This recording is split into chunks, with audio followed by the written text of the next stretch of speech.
Friends, দেখুন আমরা ফিরে এসেছি আর এখানে বিপ দিয়ে দিয়েছে যে এটা কমপ্লিট। সো চলুন আমরা খুলে দেখি এটা কতটা রেডি হয়েছে। ওয়াও, দেখুন কি দারুণ হয়েছে। তো চলুন আমরা ঝটপট পরিবেশন করে নিই।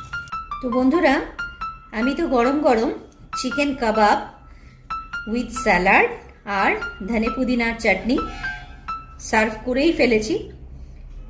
আপনারাও, আমি আজ 31st পার্টির জন্য বাড়িতে এই স্পেশালি কাবাবটা বানিয়ে